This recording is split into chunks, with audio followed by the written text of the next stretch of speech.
Doctor, usted sugiere, me imagino, hacer controles, ¿no? Periódicos. ¿Cada cuánto tiempo?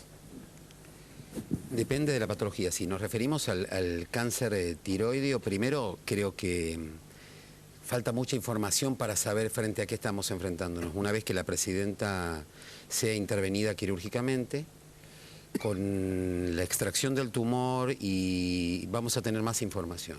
Con esa información vamos a saber si ella pertenece a un grupo de bajo riesgo, que es lo más probable, riesgo intermedio o alto riesgo. El riesgo tiene que ver con las probabilidades y expectativas que tiene y eso va a modificar seguramente el seguimiento de los pacientes.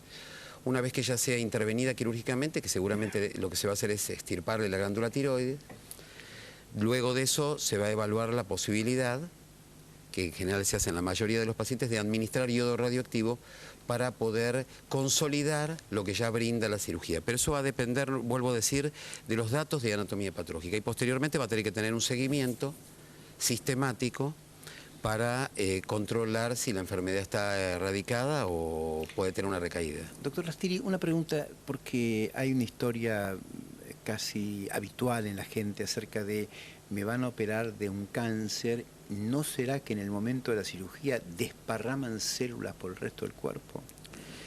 En realidad eso es un error conceptual. La cirugía tiene la finalidad de erradicar, de controlar y de curar la enfermedad. Puede ocurrir que una cirugía hecha en manos no entrenadas pueda producir un daño y pueda producir implantes del tumor y empeorar el pronóstico. En manos entrenadas la cirugía controla, cura y erradica la enfermedad, por lo menos localmente. Posteriormente, si el paciente tiene... Si hay metástasis, exactamente, es otra cosa. Historia, claro. Pero el problema puede de esa mística. ¿Lo ha escuchado usted también? Muy frecuentemente. Y no va a pasar que se va a diseminar la enfermedad. No, en manos entrenadas la enfermedad no se disemina con la cirugía, se erradica. Totalmente de acuerdo. Porque también me preguntaban un par de veces esto. ¿No será que de pronto cuando la operen alguien podrá tocar el tumor y entonces las células escapan para otro? No, eso no existe. En manos entrenadas claramente no existe. Eso en manos entrenadas no existe. La cirugía es la indicación. No hay metástasis. Ayer justamente en el comunicado que daba a conocer la Presidencia de la República fue muy claro. No hay metástasis.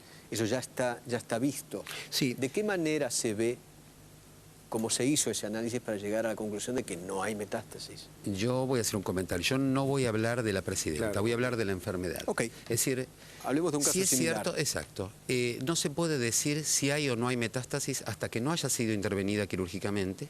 Una vez que se extirpa la tiroides, uno tiene material que puede informar la posibilidad de que haya alguna metástasis en los ganglios. Una vez que se saca eso, va directamente al laboratorio. Al patólogo para que lo estudie. ¿Y en cuánto tiempo se sabe? Y esto depende. Yo sospecho que con la presidenta probablemente sea mucho más rápido que con otros y en 3-4 días tengamos la información. Uno de antemano efectúa estudios tomográficos y estudios ecográficos del cuello con algunas técnicas especiales para detectar si hay algún ganglio con mucha vasculatura, para pensar si tiene una metástasis. Por los informes periodísticos no lo tiene. Pero eso no significa que cuando uno intervenga quirúrgicamente un paciente no pueda encontrar una pequeña metástasis en los ganglios. Sin embargo, la metástasis ganglionar no ensombrece el pronóstico de los pacientes en cáncer tiroideo si la metástasis está localizada dentro del ganglio y no infiltra la cápsula. Es peor el hecho de que el tumor infiltre estructuras, que infiltre los músculos o que infiltre la tráquea. Eso sí es un factor de muy mal pronóstico. Pero bueno, por los informes el tumor es muy pequeño y es muy probable que el presidente esté bien. ¿Por qué escuché tanto, doctor, que este cáncer que tiene la Presidenta de la República es benévolo? Sí, yo creo que la palabra benévolo involucra otra cosa. Quiere decir que si uno, digamos, tiene que decir cuáles son los cánceres que tienen mejor pronóstico para la humanidad, bueno, casualmente el cáncer de tiroides es uno de ellos. Inclusive una enfermedad multimetastásica se puede curar. Pacientes con metástasis múltiples se les infunde yodo radioactivo y tienen un porcentaje de curación no despreciable. Por eso creo que el pronóstico del tumor que tiene la presidenta es muy grande, muy bueno y muy favorable. Y creo que las cosas van a estar bien, pero no hay que apurarse. Hay que hacerse camino al andar, ir viendo la información y respetar un poco la privacidad en ese sentido. También escuché mucho esto de, este es un tema oncológico, no de oncólogos, sino de endocrinólogos. Yo creo que hay 2 o 3 cosas. Yo soy el subdirector de la carrera de la Universidad de Buenos Aires y nosotros le enseñamos a nuestros oncólogos dentro de las materias el cáncer de tiroides. Es cierto que no es una patología que requiera quimioterapia con frecuencia. Es una patología que requiere tratamiento quirúrgico y tratamiento con yodo radiactivo. Excepcionalmente radioterapia, en algunos casos excepcionales, y excepcionalmente quimioterapia o drogas contra blancos moleculares. Esta es una patología de absoluto resorte oncológico que tiene una participación indiscutible de los endocrinólogos, los cuales en la República Argentina manejan perfectamente la patología, muy bien. Pero los oncólogos no pueden dejar de conocer esta patología indiscutiblemente y conocen y la manejan junto con los endocrinólogos. En nuestra institución se trabaja en un comité de tumores donde trabaja el radioterapeuta, el cirujano, el endocrinólogo, el oncólogo, el especialista de diagnóstico por imágenes, y todos ellos configuran la mejor estrategia para cada paciente. Eduardo, creo que otro punto que vale la pena comentar, doctor Lastiri, es el tema de, un paciente o una paciente con cáncer que de pronto aparece al día siguiente de que esto se difunde, trabajando normalmente. Esto es perfectamente factible, digamos, aquí no hay sobreactuación. Ese es un pacto que hace el paciente con su médico. Hace un pacto, en el mejor sentido del término. Dice, bueno, ¿puedo hacer tal cosa? Sí, sí, puede hacerlo, le dice el médico. Mire, esto es una operación programada, usted hasta tanto llega el momento de la operación puede seguir trabajando tal cual lo hace habitualmente, con algunas restricciones para que no llegue cansada la operación, pero no mucho más que esto. Vale decir, no estamos frente a una situación, particularmente diferente. Con cualquier paciente se actuaría de este modo.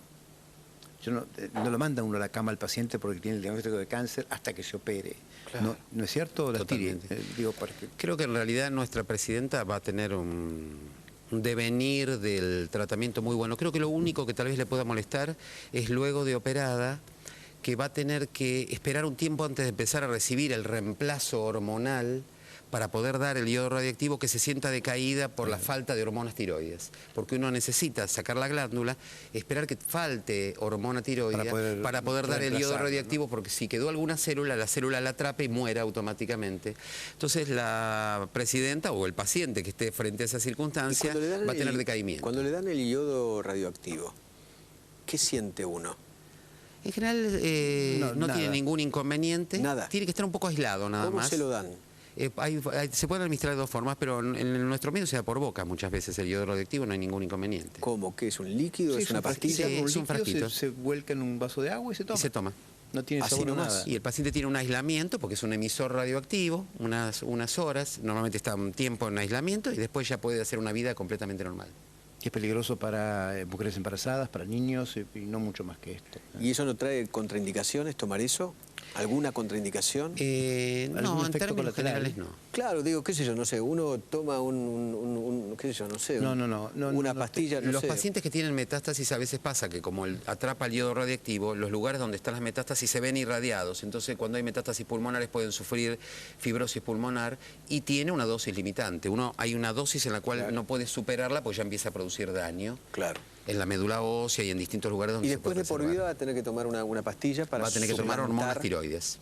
Hormonas tiroides. Y cada vez que haya que estudiarla, hay que suspenderle las hormonas tiroides para poder estudiarla. Es lo mismo que ocurre con las mujeres en menopausia, que durante un tiempo determinado, año y medio, 2, cuando tienen síntomas, se le dan hormonas de reemplazo, o terapia de reemplazo hormonal, se llama así, porque sus ovarios dejaron de fabricar estrógenos. Claro. Digamos, es la técnica de sustituir lo que se deja de fabricar o producir, o lo que se deja de producir por ablación, por haber sacado una glándula, es una técnica histórica en la medicina. ¿Dolor que deja la operación, sabe? Muy poco, muy poco. La única diferencia creo que con el reemplazo hormonal de la menopausia es que uno puede hacerlo o no hacerlo, acá estamos obligados a hacerlo. Si no porque no tiene glándula. El hipotiroidismo se puede morir. En cambio, en el caso de las hormonas femeninas, uno puede no administrarlas y no haber mayores problemas. Tomé el modelo porque es el más conocido.